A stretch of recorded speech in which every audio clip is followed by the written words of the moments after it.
you're watching the Daily Report. It's Friday, December 3rd here in Korea. Health officials have tightened COVID-19 prevention measures amid the presence of Omicron as well as rising caseloads of severe infections. I have Kwon So standing by with the broader update. So how are we ending this work week? We are ending the work week on a different note compared to last week, as you said, Sunny, due to the emergence of the Omicron variant, which has led to new measures here in the country, including regarding social gatherings as well as vaccine passes. We will have a thorough explanation on that in a bit. But first, let's take a look at today's caseload. 4,944 infections were tallied as of 12 a.m. That includes a little over 4,900 domestic transmissions with 21 cases from abroad.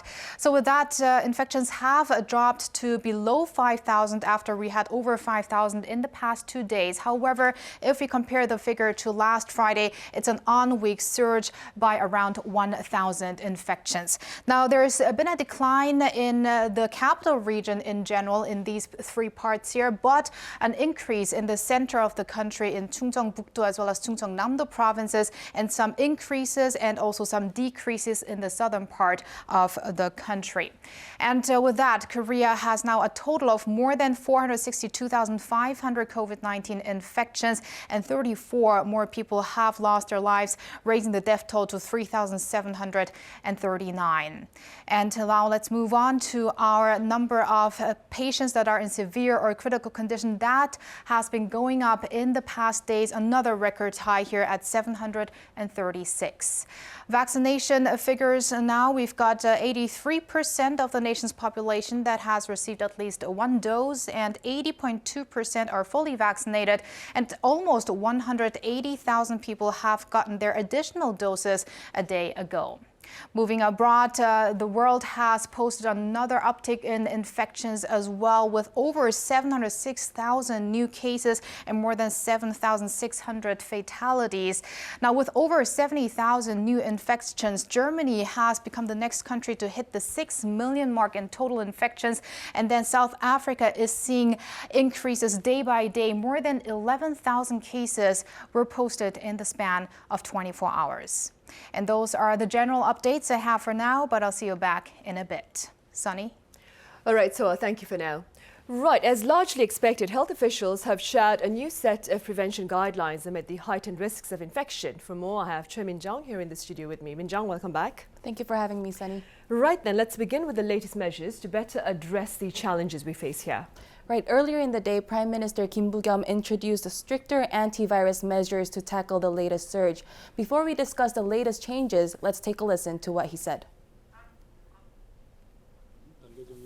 South Korea's gradual return to normal is now facing its most serious threat since the start of COVID-19.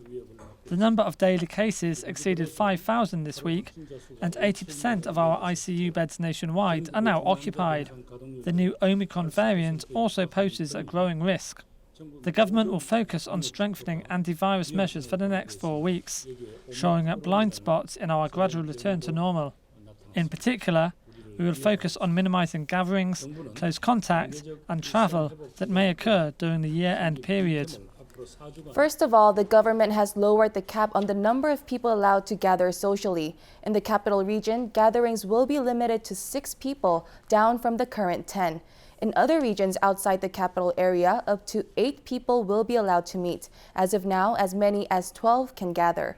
Vaccine passes will also now be required at restaurants and cafes, and people going to museums, theaters, concerts, as well as cram schools will also have to show their proof of vaccination. Currently, the passes are only required for access to venues like indoor sports facilities, bars, nightclubs, singing rooms, and public baths. The new measures will take effect on Monday and will last for 4 weeks. And from February next year, teenagers will also have to present vaccine passes to enter designated venues. And this means for the time being, until February, students will be able to take classes at cram schools. Right, so currently at cram schools then, it's probably the teachers who will need to show proof of vaccination and not the students who will be required to show that proof, like you said, back next February, that is. Right. All right. And also starting today, that is Friday, the new entry protocols are in place for all arrivals to the country that we touched upon yesterday, I believe. Right, so starting this Friday, all travelers arriving in South Korea will have to quarantine for 10 days, and this is regardless of their nationality or vaccination status.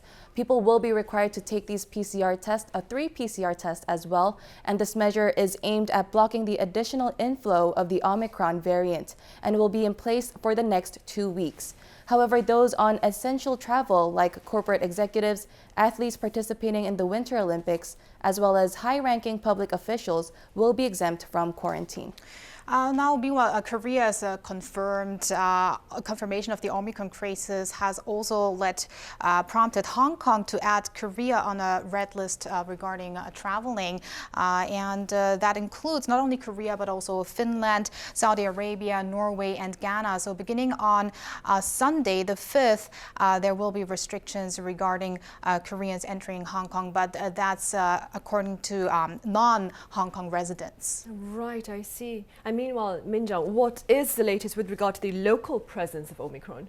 Right, on Thursday, I mentioned that there were 5 confirmed cases of the Omicron variant, but health authorities have confirmed an additional case, making it a total of 6. The son of a married couple who contracted the variant after returning from Nigeria tested positive for the strain as well. And we also know that the couple's friend was infected with the variant, but what's worrying is that this person was not initially classified as a close contact because the couple had lied in their earlier testimony to contact tracing officials. The couple told the authorities that they had taken a taxi home when it was later revealed that their friend had picked them up at the airport. So for a couple of days, he went to work, restaurants, and visited friends before getting his test result, possibly exposing hundreds of people to the Omicron variant. Authorities are now considering whether to take legal action against the couple. But on a more fortunate note, of the 5 cases that were confirmed, 4 are asymptomatic, while 1 is reporting a mild fever. So we haven't seen any severe illnesses so far as a result of the new variant. I see. All right, Minjung, thank you for now, but stay with us for the extended talks. Thank you. Right. During their latest remarks on the local COVID-19 situation, health authorities centered their comments on the country's tougher prevention efforts. I have Soa back at the desk with details on that. Soa? Yes, Sunny, let's delve deeper into the government's decision, starting with Health Minister Kwon Duk-cheol's remarks of regret that the nation's people have to follow stricter measures again, laying out an example for why, explanation that is, for why this was inevitable. In our assessment, we believe it's difficult to stabilize the current outbreak without strengthened prevention efforts, keeping in mind our diminishing medical capacity and new risks posed by the Omicron variant. The majority of our serious and critical cases, or around 85%, are elderly patients, and roughly 3/4 of them were community infections. And Sonny Kwon highlighted that during this period of strengthened social distancing measures, which Min Jung briefed us about earlier, the government will focus its efforts on increasing vaccination rates. Right, so vaccination is the key word here, Soa, with an emphasis that is on the younger and older populations, I hear. Tell us more. Yes, that's exactly what officials at the earlier briefing have mentioned. Let's begin with the elderly population, which account for the highest proportion among people that are currently in severe or critical condition. In fact, at almost 83% as of this Friday. Authorities say it's the vaccination rates of seniors aged 60 and above that have not yet received a single shot of COVID-19 vaccine, as well as those who are past 4 months since full inoculation, that have to be raised. The proportion of these two groups is currently almost the same among severely or critically ill patients and fatalities in that age group, which shows waning efficacy of vaccines among elderly. The government is hoping the latest strengthened social distancing guidelines will work in synergy with a faster vaccination process to slow the spread of the virus and stabilize our medical capacity. As of late Thursday, close to 80% of ICU beds nationwide are occupied in the greater Seoul area, near 90%.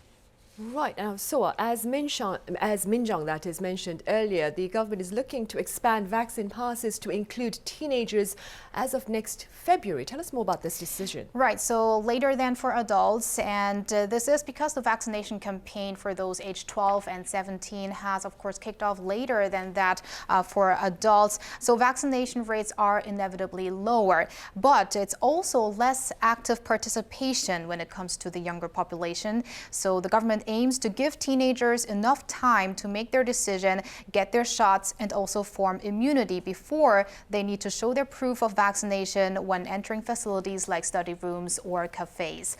Children under the age of 18 make up around 20% of recent COVID-19 infections.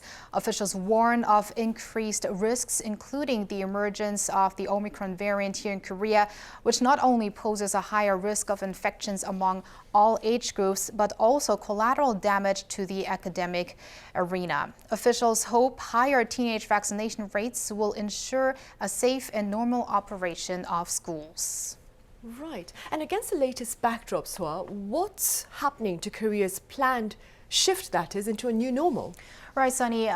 Many media have been actually dubbing the recent changes as prevention measures equivalent to level 4 social distancing measures when the country used to be under a 4-tier system.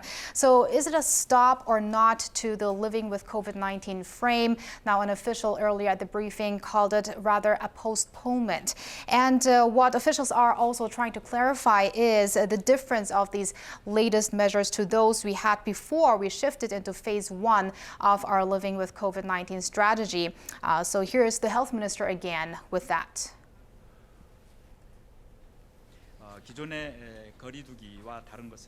We did not include measures that may be too invasive, like a blanket ban on gatherings and limits on operating hours in our social distancing and other guidelines. However, we believe it is appropriate to discourage private gatherings in order to contain a community-level outbreak. Therefore, we have slightly lowered the cap on social gatherings and will broaden the adoption of vaccine passes, keeping in mind that 80% of the nation's people have been fully vaccinated. And authorities are also noting that currently we've got around 90%, more than 90% of the adult population vaccinated. So it's around 10% of the people that have to feel the inconveniences of these vaccine passes. So it's a minority is what officials are saying, and they are also asking for the rest of the 10% to get fully vaccinated. And again, for teenagers, they still have some time left. So for the time being, these measures, for instance, if you are at a coffee shop, for instance, there are, as Min-jung mentioned before, one person can be inside the group if they are not vaccinated, but also teenagers will be, for now, exempt from that cap on social gatherings. Right, that would be until next February then? Yes. Right, now, beyond national borders, Min-jung, what can you tell us about the spread of Omicron elsewhere? Well, Sunny, the variant is spreading rapidly across Europe. The continent has so far reported around 80 cases of the Omicron variant. The majority of the infected were young and fully vaccinated, but luckily, half of the people were asymptomatic or only showing mild symptoms. And on Thursday, the EU's Agency for Infectious Disease Control warned that the Omicron variant could become the dominant strain in Europe within months. The agency stressed that it's important for those who haven't been vaccinated yet to get their shots and people aged over 40 to get their boosters. Over in the U.S., President Biden also said that the country will speed up the rollout of booster vaccines to contain Omicron.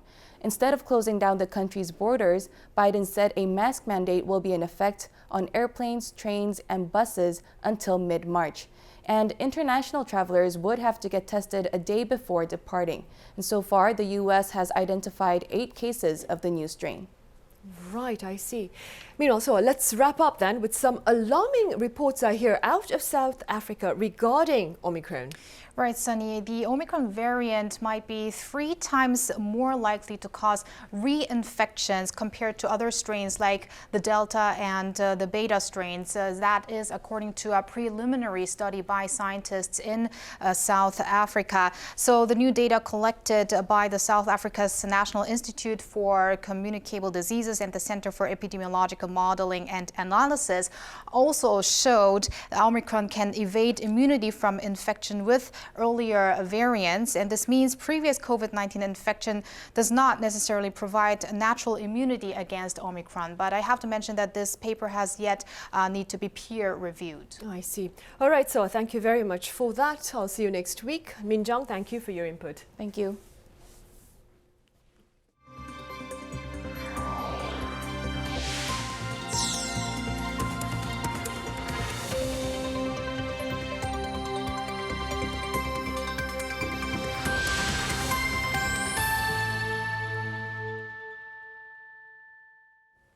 Topping our news segment at this hour, lawmakers have granted the green light to a record budget for 2022. Over 600 trillion won, about $515 billion has been earmarked to support economic recovery efforts and to ease the plight of those hard hit by the pandemic. In fact, more than 1/10 of the budget will seek to prop up small businesses affected by the pandemic. First, by direct compensation, with businesses getting a minimum of $425. Second, by boosting domestic consumption via the rollout of $25 billion of local currency coupons. Meanwhile, some $6 billion will be set aside for antivirus healthcare efforts, including securing antiviral pills for some 400,000 people and adding 4,000 hospital beds for severely ill patients. And lawmakers here have also formally approved an extensive regional trade agreement that seeks to boost productive economic exchanges among Asia-Pacific nations. Our Min Soo-kyun reports. South Korea's National Assembly has ratified the world's largest free trade agreement known as the Regional Comprehensive Economic Partnership. It's an historic agreement that will inject impetus in the Asia-Pacific region as it seeks to expand trade and investment between countries. The RCEP involves 10 members of the Association of Southeast Asian Nations and 5 of their largest trading partners, including South Korea, Japan, and China. With Thursday's ratification, the agreement is expected to come into force 60 days later and will take effect from next February for South Korea and 4 other countries. The remaining 10 countries, including Japan and China, ratified deals earlier, meaning the agreement can begin from January. This will be the first free trade agreement involving South Korea and Japan. South Korea signed the trade deal along with 14 other countries in a bid to diversify its trade portfolio. Data shows that the country's exports to RCEP partners amounted to more than $250 billion in 2020, accounting for about half of its total outbound shipments. Once the RCEP takes effect, participants will be able to scrap or lower tariffs on a wide range of industrial goods. Min Soo-kyun, Arirang News. In other news, Korea appears to place much priority on the years spent working when deciding on salary. Pundits believe this tendency affects productivity. Our Shin Yin explains. South Korea has one of the biggest disparities in wages based on the number of years worked. The Korean Enterprises Federation compared the wages of employees who worked less than a year in Korea to that of those who've worked for more than 30 years. It turned out veteran workers received 2.95 times more than newbies. This was a bigger gap than seen in 15 other countries in Europe and Japan. Those who have worked more than 30 years in countries like Germany, France, and the UK earned an average 1.65 times more than those who had worked less than a year. Japan has seen the second biggest gap next to Korea, with workers with more years of experience receiving 2.27 times the salary of new workers. The KEF said that Korea has been seeing higher wages overall, though. Korean workers who worked less than a year received an average $2,744 each month, which was 14.7% higher than in Japan. Korean workers who worked for more than 30 years received $8,089 each month, which was 48.9% higher than those in Japan. Regardless, the KEF said South Korea should pay workers according to performance rather than seniority to increase overall productivity. This comes as more and more countries have been reducing this salary gap. South Korea has also been working towards that from the early 2000s when experienced workers were earning almost 4 times that of newbies. Shin Yeun, Arirang News. Beijing supports a formal declaration to end the Korean War and believes the declaration will ensure peace on the Korean peninsula. Now, this was according to Yang Jitsu, a member of the Politburo of the Chinese Communist Party, on Thursday during talks with National Security Advisor Seo Hoon in Tianjin. South Korea's embassy in China shared his words with the media on this Friday. The two officials are also reportedly reaffirmed, that is, plans for a visit to Korea by Chinese President Xi Jinping once the pandemic is brought under tangible control. On the local cultural scene, Seoul is currently hosting a retrospective in honor of Spanish artist Salvador Dali, and our Kim Bo-kyung was there. Keep an open mind and dive into Dali's artworks. Be free and Dali will fill you with his knowledge and art. That's what experts suggest visitors do when enjoying the largest-scale retrospective of the Spanish master of surrealism, Salvador Dali. Dali is known for putting outlandish and dreamlike landscapes on canvas, but it is never easy to see an extensive collection of his paintings. At Seoul's DDP, masterpieces from major Dali museums in Spain and the U.S. are together in one place, inviting visitors to take a look at Dali's overall life and be immersed in his boundless creativity. Around 140 artworks have been gathered from 3 major Dali museums: Dali's Theater Museum from the artist's birthplace of Figueres, Spain, the Reina Sofia Museum in Madrid, and the Salvador Dali Museum in Florida. From masterpieces with his iconic images of crutches and melting clocks to a variety of sectors he got interested in, making seminal films and animations, and designing the props for plays and movies, the exhibition highlights every aspect of his career. This sort of an exhibition with so much of the multimedia pieces here would have been exactly what Dali would have wanted to show. And this exhibition in Korea really demonstrates a very good understanding of Dali's love of the future and the present. The experts say Dali was ahead of his time and brought the new genre of surrealist art to a whole other level.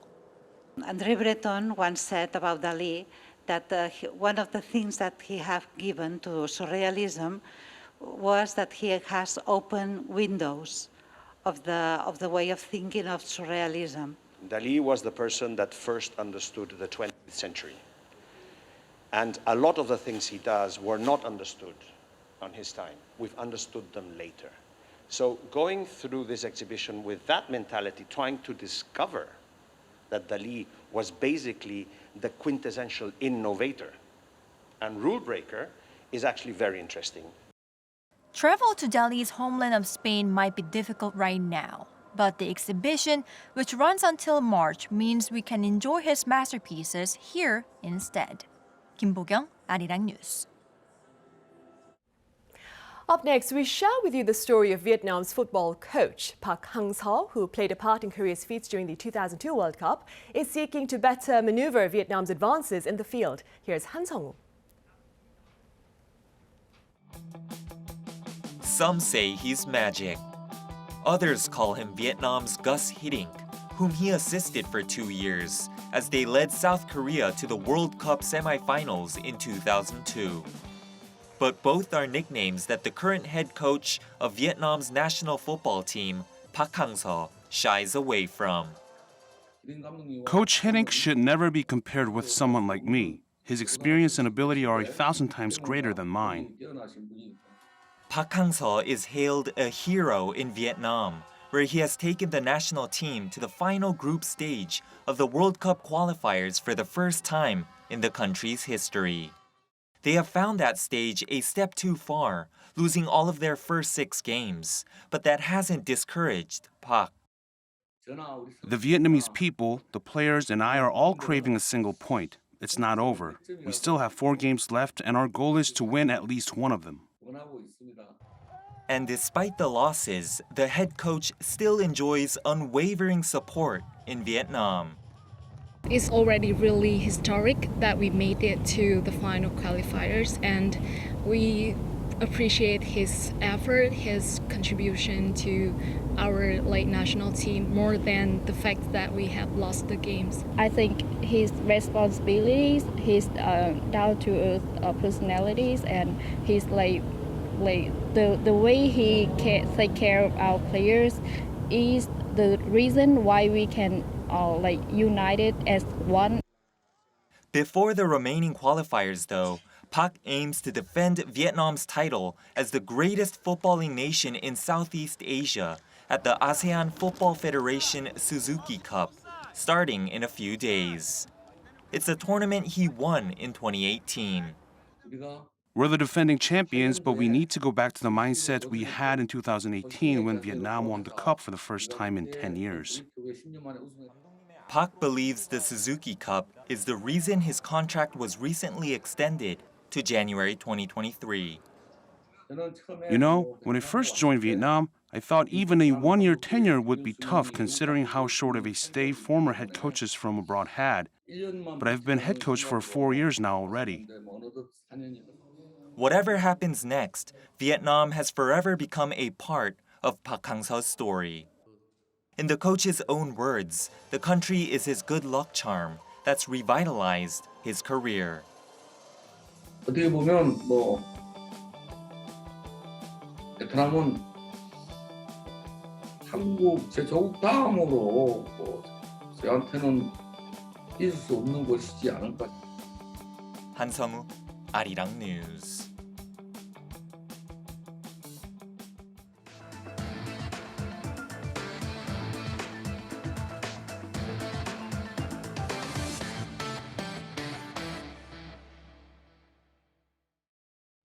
It's that time of the week yet again when we share with you foreign media coverage of events related to Korea. I have Kim Sang-yeon here in the studio with me. Sang-yeon, welcome back. Great to see you, Sunny. Okay, so this week we'll be talking about Korea's plan to build a sustainable floating city in Busan, which the foreign media looked into. Also, self-driving taxis that are currently being tested here in Seoul. And on the economic front, the Bank of Korea's move toward policy normalization, of course, following the interest rate hike from last week. And finally, yet another Korean-made Netflix hit, Hellbound. So let's dive right in.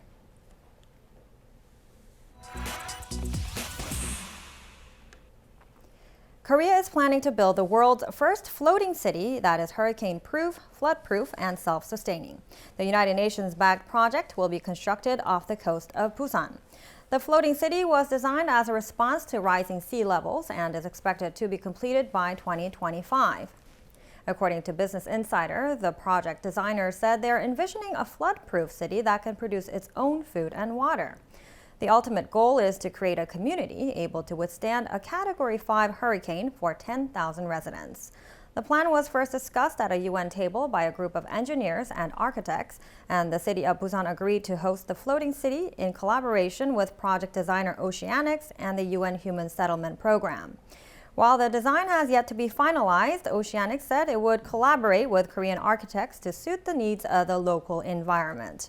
While the project has been hailed by much of the foreign media, it is facing a serious hurdle here in Korea as the budget for the project was cut in full by the City Council Standing Committee just on Wednesday. Busan's Urban Environment Committee has requested more details on the plan to be submitted if it is to be pushed ahead. Right, I see. Meanwhile, here in the capital city, Sang-yeon, I hear we have self-driving taxis now. Yeah, autonomous taxis. It's a pilot service for the time being. So Seoul unveiled the city's first robot taxi on Monday as part of its ambitious plan to adopt more autonomous vehicles over the course of the next 5 years.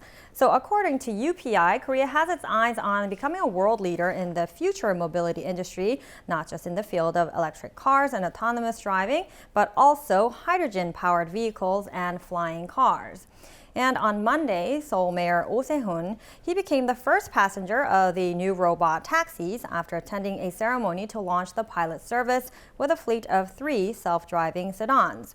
Seoul plans to introduce this service to more parts of the city in 2022, hoping to deploy fully automated robot taxis in Gangnam and driverless buses in the downtown area.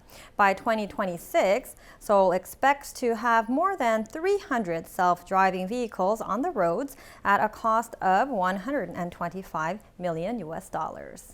Right, and that is something I'm actually looking forward to, Sang-yeon. Now, there's also been a vote of confidence for decisive moves by the central bank here.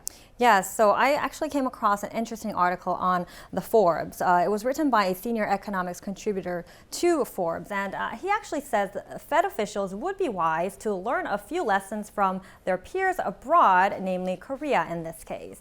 So the Bank of Korea raised interest rates last week for the second time since August, and Forbes praised Korea's central bank for backing up its words with clear action. In contrast, the piece was quite critical of the U.S. Fed, saying that while Powell's team continues to debate whether current inflation in the U.S. is transitory or long-term, the Bank of Korea took no chances by acting decisively.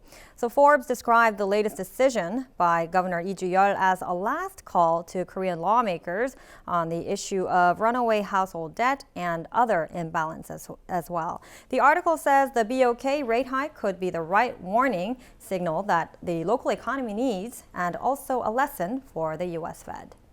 Right, I see. So let's end our talk today with the ongoing hype, like you mentioned, over the Korean drama Hellbound. Yes, Hellbound has been all the buzz in the foreign media as well this week. After dethroning especially Squid Game on the Netflix charts, the dark fantasy thriller was released 2 weeks ago and within just days became the most streamed show on Netflix. So Hellbound is captivating global viewers, with CNN saying it's the next Squid Game, while The Guardian even saying that it is much more than that. In fact, The Guardian evaluates that Hellbound is a truly exceptional drama series that could be talked about even a decade later.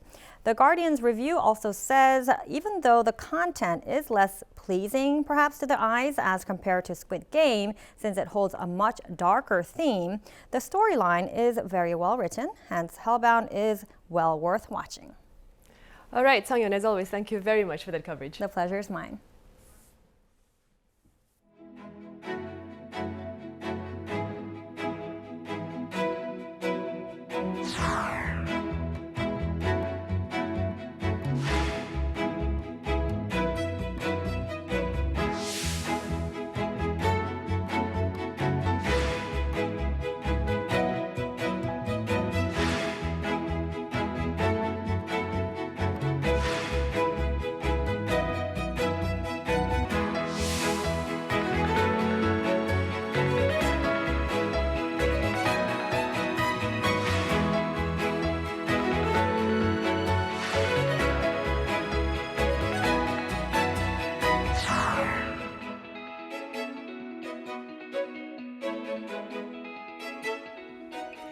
Gender-based violence is a universal reality, one that has been on the rise in recent years. Accordingly, authorities are seeking to better respond to this reality by raising greater awareness and taking practical action.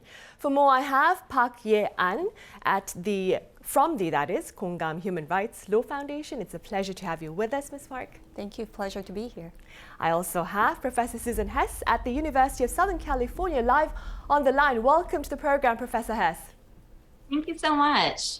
We'll start here in the studio then. Ms. Park, as of late December 2019, the Women's Violence Prevention Act has been in place here in the country. And in recent days, the Ministry of Gender Equality and Family has been calling for a change to this name to Gender Violence Prevention Act. Could we start with a few words on the reasons behind this call? So by coining the act as gender-based, we're trying to signify that the kind of crimes that we're dealing with here it's not just the crime that the victims happen to be women, but more broadly, we're trying to signify that the crimes has been committed because the victim was women. So there is a very huge difference between the two, that and that the crime is stemming from your gender and gender hierarchy in our society. So by that, we are trying to cover not just women, but also males who are victimized because they are discriminated as having a less of a gender status. I see. Professor Hess, what can you tell us now about public perception, that is, regarding gender-based violence over in the US? Yes, so there's many things obviously that's developed since the pandemic. So safe at home does not mean safe at home for everyone. And we know that intimate partner violence, domestic violence, and gender-based violence have increased significantly during the global pandemic, and we still don't even know all the numbers. And traditionally, homelessness and domestic violence have been seen as separate issues. But what we've seen here in LA is that women who've experienced intimate partner violence make up a significant percentage of women experiencing homelessness, which has obviously increased since COVID. And due to COVID-19, survivors are staying in shelters longer, and DV shelter capacity has been significantly reduced. There have been some breakthroughs. The breakthroughs are, I'm sure a lot of people have seen this that went viral, the domestic violence hand gesture. That's the hand and the thumb and then your fingers that go on top. That is screaming out for help without expressing anything. And that went viral with a teenager who learned this on TikTok, and it saved her life. Also, the Violence Against Women's Act is the United States' response to develop legislation to protect individuals who have experienced intimate partner violence. There are laws in every state that address IPV, intimate partner violence against Women's Act. For Violence Against Women's Act, for example, has a lot of protection for survivors with employment, housing, and legal services. However, from the provider side, it works very well for white women and not so much for LGBTQ2S+ and immigrants. A lot of the funding from VAWA goes to the criminal legal system responses versus prevention. So while we've come a long way, there's still a lot of work to be done. Right. And back on the local front, Ms. Park, dating violence is yet another form of rampant abuse here in the country. Do tell us a bit about the legal frameworks in place to perhaps punish, of course, this action or this crime, I would say. So, like Professor has said, intimate partner violence is a rampant symptoms in our society nowadays. However, we are lacking the law to effectively address the violence that's committed not in domestic setting per se, but in a dating relationship. And I think the biggest reason behind the lack of or the legislative gap is because the society still views it as a personal events that's happening between the two people. And especially because it's happening in a romantic relationship oftentimes, it's not viewed as a serious crime. But we'll later talk about the stalking, but the seriousness of date violence is because it often foreshadows a more serious crimes that will follow. And up until now, we can address the crimes that happens between the dating relationship by leaning on other existing laws, such as laws for assault and batteries. And the effectiveness of such laws to address what's going on in a dating relationship, it's really lacking, to say the least. And it's often very lengthy and ineffective and very slow, so the victims are quite hesitant about seeking the help. And oftentimes what really worries the victims is that, okay, if I go to the legal authority and ask for help, and if they are very slow to respond, what's going to happen? Because the perpetrator is right there and they can retaliate, and it could very likely worsen the situations. So I feel very strongly about having the law to really effectively address this issue, but still it's a long way to go until the legislative authorities and the parliaments really realize the seriousness of the nature of this crime. Right. Right. And staying with dating violence, Professor Hess, what is the legal definition of dating violence in the US and what legal safety nets, so to speak, are in place to discourage it there? Yes, so thank you for that question. So intimate partner violence, because I keep throwing out all of these acronyms. So intimate partner violence, domestic violence, gender-based violence, teen violence are the same. And the US has done actually a lot of work on the definitions, and it's the same for individuals who cohabitate, marry, or date. And intimate partner violence occurs when an individual purposely causes harm or threatens the risk of harm to any past or current partner or spouse. Now, as the scope of the problem has become understood, intimate partner violence is now identified as a significant legal and public health issue, not just a family problem. And it's also important to recognize abuse occurs among people with varying backgrounds. So age, race, religion, financial status, sexual orientation, gender identity, and education. And even with VAWA, we really do need responses beyond a criminal legal system approach. Right. Professor Hess, a protective order then against a partner can be secured even in the absence of a formal relationship like marriage then over in the US? Yes. I see. So they have a very strong safety net then compared to victims here in the country. And speaking of which, Ms. Park, a first ever anti-stalking law that you mentioned earlier went into effect in Korea back in October. And I believe it took us more than 20 years, is it, to enact this law? Why did it take so long? And please tell us a bit more about this anti-stalking law. So like you said, anti-stalking law was first proposed back in 1999. So it took 22 years for us to have this law in place. But in the meantime, the crimes of stalking has escalated in a much higher degree. And the number has increased, but what we should know is this number of cases reported to legal authority are only the fraction of what's actually going on. And this anti-stalking law, now that we have it in place, it is very meaningful in a sense that we actually bring into people's mind that, okay, this kind of actions are punishable by law. It is not just, oh, I was emotionally distressed, it was just a spur of the moment thing, but now it is actually crime and you can be punished by it. And before, because we didn't have the law against stalking, we could only, I mean, the penalty for stalking someone, it was a puny 100,000 won of fine, which is about $85 US dollars. So what kind of message does it send to the general public that it is okay and it is not an important issue for you to stalk someone? And people have just laughed it off. And if you go to legal authority to bring to their attention that this thing is happening, that you're being threatened, they'd be like, oh, you know, it's just between the two of you, just talk it out.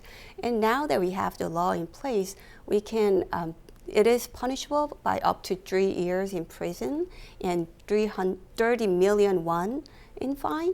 And if it involves weapons or other dangerous objects, it can get aggregated up to 5 years in prison or 50 million won in fines. So now it's just the beginning of just long course of action that we should take that to change people's perception of the seriousness of this kind of actions. Right, and with this act though, we are moving in the right direction, of course. Yes, we are. Right, and before we talk about the effectiveness of that act in detail, Professor Hess, what can you tell us about anti-stalking laws over in the US?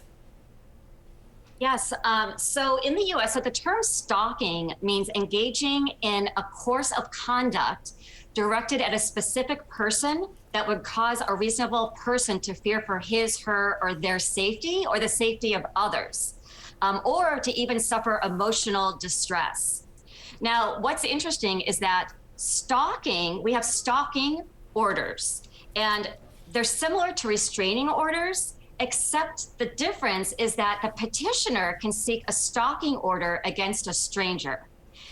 The other piece is with restraining orders, oftentimes increase the violence, so they aren't so helpful here. Professor Hess, what is the public overall perception with regard to the act of stalking then?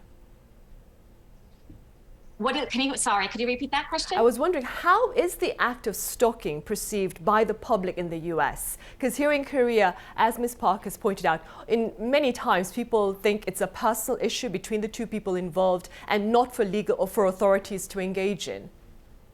Yes. So here we know that seeking help is critical. However, depending on help-seeking experiences, they're very diverse and often influenced by socio-cultural factors. Social media out here has actually been incredibly helpful for intimate partner violence, domestic violence, and stalking campaigns, especially for youth, where that's their really primary means of communicating. And another thing that is happening over here with stalking and within domestic violence is that social workers are going out with law enforcement, which could be super helpful because oftentimes it's very challenging to be able to have those conversations when you're in the heat of the moment. Right. Ms. Park, meanwhile, here on the local front, there had been a bit of controversy regarding the anti-stalking law that you mentioned from the start. And almost as if to prove its futility, last month a woman was brutally killed by her ex-boyfriend despite being under police protection. What are your thoughts? Well, like you said, the law had a lot of controversy even from the start because the effectiveness of actually preventing or protecting the victims, the measures that can go in to protect the victims were very much lacking and very weak. I would like to mention that the victims cannot go to the court to seek protection order from the court. And they can only get protection orders when they go to the police and the police take due steps to ask the court to have the protection order. And I just imagine the time that it takes when the perpetrator is knocking on the door, literally. And even when they had the protection order in place, we found out that it was ineffective. So when they gave out this smartwatch where you can, push the button to set the alarm off and the law enforcement was supposedly to come to your rescue, but it didn't work. And it was faulty. Was it a technical issue? We will find out. But I'm thinking, if we had this system of putting this anklet on perpetrators also, so it's not just the victim, but the perpetrator has to wear this anklet, and if they go, so they can set the range, and if the perpetrators approaches within that range, then the bell can go off and the law enforcement can be there to save them in time. And also, other issue that's very it's problematic is that this crime cannot be punished against the victim's will, which means that it will, if the victim says, okay, he did this wrong thing, he was stalking me, but I don't want him to be punished, then the law enforcement cannot go after him. And by that, what the law is doing is that it's increasing the chances of the victims being blackmailed or even coaxed by the perpetrator, like significantly high.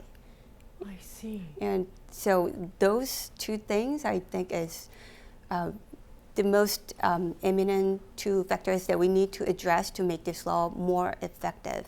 Right. And talking about making things effective, moving forward, Professor Hess, do share with us in detail, perhaps, the protocols involved in handling stalking offenses in the U.S. to better protect the victims.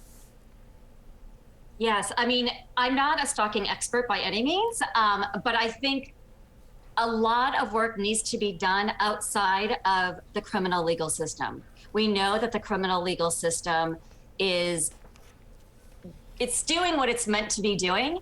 And I think a huge piece is really to reconsider what could be possible in terms of dismantling the current system that is not working. And the majority of the people who are incarcerated are Black and brown, and they're not really focused on, a lot of the reality that's happening. So I think we need to think outside the box, and I think we need community solutions. Right. Meanwhile, Ms. Park, according to a report on CNN back in June, digital sex crime is so pervasive in Korea, the report said, and this fear of it, that is affecting the quality of life for young girls here in the country. To what extent do you believe that these words reflect the reality here in the country? I think it's an understatement, actually. It's not just young females, but every females. We are being affected. When I go into public restroom, I have to look around all the time. And when I go to, say, sauna or even the doctor's office, I have to worry about those things. And this sense of security is really plummeting because of this digital sexual crimes and the ease of getting your hands on those hidden cameras and people's society in general, their attitudes towards consuming the videotapes or this kind of materials that were filmed against someone's will. I see. Yeah. Professor Hess, your contributions now to serve victims of abuse have been highly acknowledged. And having said that, what can you share with us about ways to perhaps better support those who've been exposed to such atrocities? Yes, so healing from trauma can be similar and different depending on the survivor. So for example, human trafficking has more considerations around safety as there's more than one person involved and often includes money. It's critical to work through the lens of trauma-informed care and consider cultural, historical, and gender issues. And there are many modalities that you can incorporate. However, a really huge piece is healing the mind and the body, as the body will remember the trauma. Right, I see. Thank you very much for your words, Professor Hess, and your time, of course, at the SA. And Ms. Park here in the studio, thank you very much for your insights. Thank you for having me. Thank you. Right, well, that is all the time we have for this edition of the Daily Report. Thank you for watching. Have a safe weekend and do join us again same time on Monday.